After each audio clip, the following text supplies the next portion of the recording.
Assalamualaikum warahmatullahi wabarakatuh.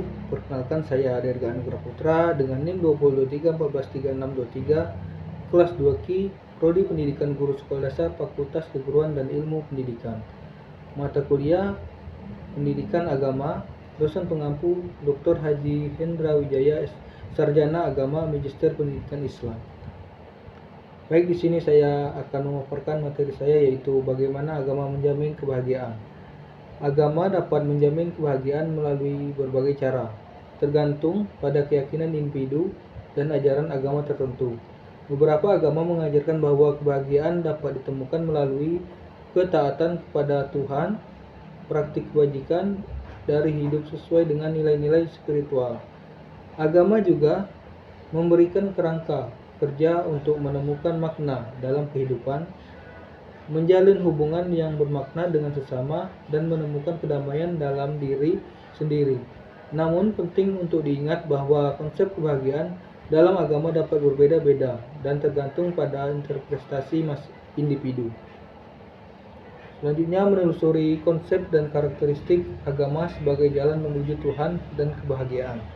Menurut Al-Alusi, bahagia merupakan perasaan senang dan gembira karena bisa meraih keinginan ataupun cita-cita yang diimpikan.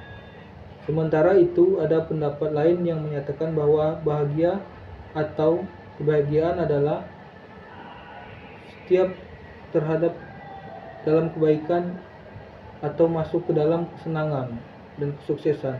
Setiap orang memiliki makna dan esensi kebahagiaannya masing-masing.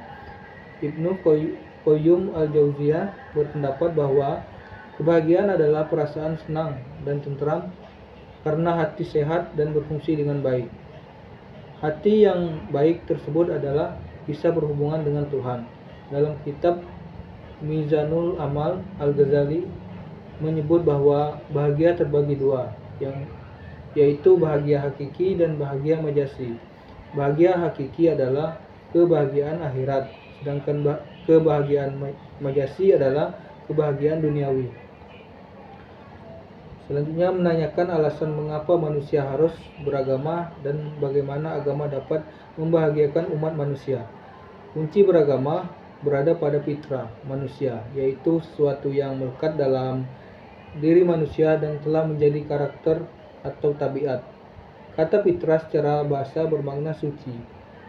Yang dimaksud suci adalah suci dari dosa dan suci secara genetis.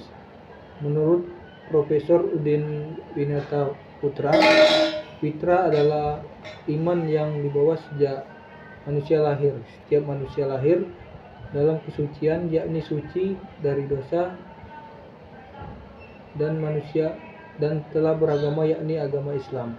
Tugas manusia hanya berupaya agar kesucian dan kenyamanan terus terjaga dalam hatinya hingga kembali kepada Allah. Dalam firman Allah US Arum ayat 30 tertuang bahwa manusia diciptakan Allah memiliki naluri beragama, yaitu tauhid, dan dibekali agama, yakni Islam. Oleh karena itu, diharapkan apabila nanti kita kembali padanya dalam keadaan fitrah tersebut. Apabila seseorang tidak beragama tauhid, maka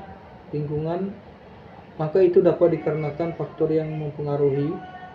Salah satunya adalah faktor lingkungan. Jika manusia hidup tidak sesuai dengan fitrahnya, maka manusia tidak akan mendapatkan kesenangan, ketentraman, kenyamanan, keamanan, dan pada akhirnya tidak ada kebahagiaan. Menggali sumber historis, filosofis, psikologis, sosiologis, dan pedagogis tentang pemikiran agama sebagai jalan menuju kebahagiaan. Pemahaman akan pemikiran beragama dapat ditemukan ketika terdapat keserasian antara akal manusia dan wahyu. Manusia mencari Tuhan dengan akal dan dapat sampai kepada Tuhan. Yang pertama yaitu argumen psikologis.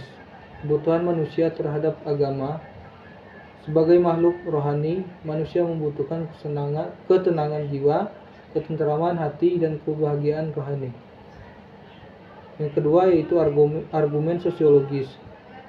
kebutuhan manusia terhadap agama.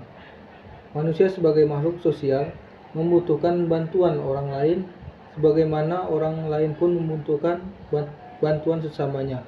Secara horizontal, manusia butuh berinteraksi dengan selamanya dan membangun peradaban serta budaya.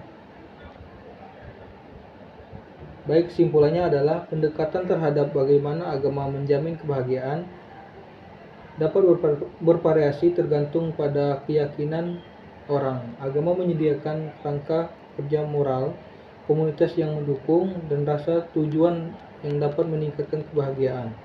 Selain itu, praktik spiritual seperti doa, meditasi, dan ibadah juga dapat memberikan ketenangan batin dan kedamaian pikiran yang dianggap sebagai komponen penting dari kebahagiaan bagi banyak orang-orang yang beragama.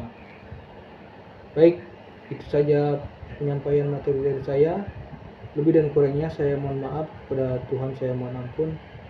Saya akhiri, wassalamualaikum warahmatullahi wabarakatuh.